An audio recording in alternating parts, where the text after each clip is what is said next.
So, this episode is about lust. And let's get it started.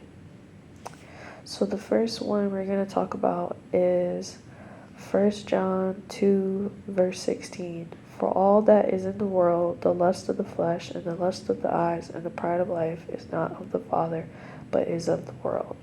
So, everything that's in the world, everything that we're at and in right now is the world. And they're saying that the lust of the flesh and the lust of the eyes. So when you look at people and the pride of life, that's not of God, it's of the world. Galatians 5-16. This I say then, walk in the Spirit, and ye shall not fulfill the lust of the flesh. So when you are closer to God, you really don't feel like the lust of the flesh as much, because you really desire to be holy, and you desire to be righteous, and you desire to do God's will. And if you're not married, then you really shouldn't be having sex. So if you're not in like, of course you're still gonna have like the want to have sex outside of marriage, but that's because, you know, the basis of the world is lust and pride and doing the opposite of God. So yeah. Colossians 5 3-6. Mortify therefore your members which are upon the earth, fornication, uncleanness, and inordinate affection, evil concupiscence, and covertness, which is idolatry. My mistake. So, inordinate affection means evil desire and lust, excessive, unnatural, without limitation. So, I don't know if you guys have seen like those, I'm pretty sure Lifetime had a lot of those movies where like the person would be like infatuated with another person, and they don't care if you don't like them. They don't care if you say no. They're still like, I love you. And they look like this. They literally look like this in their eyes. They're talking about that. And then it says evil concupiscence, which is the tendency of humans to sin. So your flesh, that's the tendency of humans to sin. And then covertness is a strong desire after the possession of worldly things. So like an obsession with cars, an obsession with shoes, that's covertness. And it's saying that all of that is idolatry. And when you do suffer from idolatry, that does keep you away from God, and it also makes God angry. So, yeah, try not to do that. I feel like in my past, I think I idolized exes because I just was like, oh man, I want to be loved. And they were like, hey girl. And I was like, hi, I'm sad, love me. And that was idolatry. I hope that didn't sound sarcastic, but if it did, that was not my intention. But yeah. 2 Timothy 2, verse 22. Flee also youthful lust, but follow righteousness, faith, charity, peace with them that call on the Lord out of a pure heart. So, flee, which means leave fearful, youthful lust, and follow God in righteousness, faith, peace, and charity out of a pure heart, because that just keeps you closer to God, and it also helps you to deal with the lust that's in the world, and all the temptation that comes along with that. And then 1 Corinthians 6 through 18. Well, chapter 6, verse 18. Flee fornication, eat every sin that a man doeth is without the body, but he that committeth fornication sin against his own body. And I actually think about this one a lot. I think when you take the opportunity to sleep with somebody that isn't meant for you, you are taking that person away from who they're actually meant to be with. And if you're not if you're not first married to that person and you're not walking in the path of with Christ, you're essentially sharing your body, sharing your issues, sharing your spiritual just struggles with another person. And that's awful. And then when that person ends up with the person they're supposed to be with, they have created a soul tie with the person that they weren't supposed to sleep with, and then that person that they're supposed to stay with or be with has to deal with the fact that they potentially slept with someone that was awful for them and not meant for them. And in this verse, it's all. I do think, like, when you sleep with people that aren't meant for you, like, you really are just not only sinning against your body, but you're also, like, sacrificing your mental, physical, emotional, spiritual health. And they're saying fornication is sinning against your own body. And that, if you think about that, that also includes everything. That means prostitution. That means anything outside of marriage is sinning against your own body. So that's pretty heavy. 1 Peter chapter 2 verse 11. Dearly beloved, I beseech you as strangers and pilgrims, abstain from fleshly lusts which war against the soul. So I don't know if you guys have met people that, I remember especially when I was in high school and probably mainly high school, I remember people would come to me and be like, my boyfriend and I are sleeping together, but I don't know if he loves me, and I don't know if we're gonna stay together. I don't know how he feels about me. And I'm like, but you slept with him though. I don't get it. Like, there really is a war against your soul when you have sex outside of marriage. You feel like there's not a safety net. You don't feel a sense of like, this person is gonna stay with me.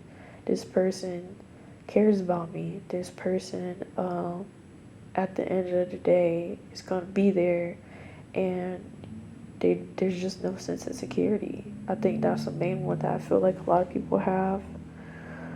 Excuse me. I think there's a lack of a sense of security, but I also think that a lot of people just don't feel what's the word? It's like they don't feel just safe, and there's a constant of guilt. And I think when you don't have sex within marriage, there's like a fleshly guilt and a fleshly shame that the devil allows to happen, because you're like, I had sex, and then the people are like, oh no. And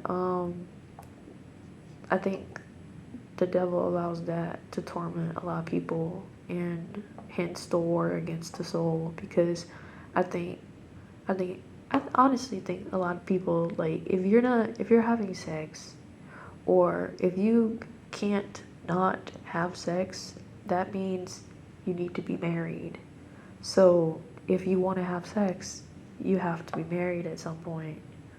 So there's also a sense of when people stop having sex and then they realize I want to be married and be in a covenant with somebody, then I think their past sometimes shames them and guilts them when they're with the people that they're supposed to be with. And that doesn't really help you to build a steady relationship if you're constantly wallowing in guilt and shame. So, yeah. 3. Oh, 1 Thessalonians 4, verses 3 through 5. For this is the will of God, even your sanctification, that ye should abstain from fornication. 4. That every one of you should know how to possess his vessel in sanctification and honor. 5. Not in the lust of concupiscence, even as the Gentiles, which know not God. So, for this is the will of God. So we're going back to 3. For this is the will of God, even your sanctification, which means to be reserved for holy use, that ye should abstain from fornication. So, the will of God is for us to be sanctified, and sanctified means to be reserved for holy use. So we're here to be used and reserved for a holy purpose. And it says that ye shall abstain from fornication. And then it says that every one of you should know how to possess his vessel in sanctification and honor, which means showing esteem for one deserving of respect or attention or obedience. Self-control. That's what it's saying. That you should know how to possess your vessel, which is your vessel, and for sanctification, holy use, and for honor. And then it says on verse 5, not in the lust of concupiscence, I think that was the right one, which means the tendency of humans to sin. So it's not for the lust of sin, but which the Gentiles were doing because they didn't know God. So it's saying that, when you're fornicating, you're doing as the Gentiles were doing because they didn't know God. So it's like, if your purpose was to be holy and be sanctified, when you are not doing that, you're acting like the people that weren't meant to be holy and not meant to, and people that don't know God. So, yeah. Galatians chapter 5, verse 19 through 21. 19. Now the works of the flesh, one manifest, which are these: adultery, fornication, uncleanness, lavishness. 20. Idolatry, witchcraft, hatred, variance, emulations, wrath, strife. I think I wrote seductions. Hold on a second. Let me check me. So it is sedations. Heresies, envyings. 21. Envyings, murders, drunkenness, revels, and such like, of the which I tell you before, as I have also told you in the past time, that they which do such things shall not inherit the kingdom of God. So, going back on 19. So, the works of the flesh are manifest, which are all of those things that were listed, and I'm just going to go through some of them so that it makes sense. And adultery, which is people that cheat in marriage. Fornication, having sex outside of marriage. Yeah, uncleanliness, lavishness. Idolatry, which is putting an idol before God. Witchcraft, like you do curses and stuff. Hatred, so like intense anger, variance, I'm pretty sure, which means discord. Emulations, which means passion, devotion, wrath, again extremely anger, strife, which is causing like arguments and stuff, sedations, heresies, envyings, murders, drunkenness, revelings. Sedations also means disturbances leading up to fighting, and heresy means any belief or practice that explicitly undermines the gospel. And then they're saying that all of those things, if they do that, they're not going to inherit the kingdom of God. So I want to inherit the kingdom of God, so I'm going to try not to do that. So I hope that encourages you not to do that also. Mark chapter 7, verse 20 through 23. 20, and he said, that which cometh out of the man, that defileth the man. 21, for from within, out of the heart of men, proceed evil thoughts, adulteries, fornications, murder. 22, thieves, covetousness, wickedness, deceit, lasciviousness, and evil eye, blasphemy, pride, foolishness. 23, all these things come from men and come from within and defile the man. So as a basic, well, not a basic. So like as a human being, as a baby, as a person, you came out of a person, a woman,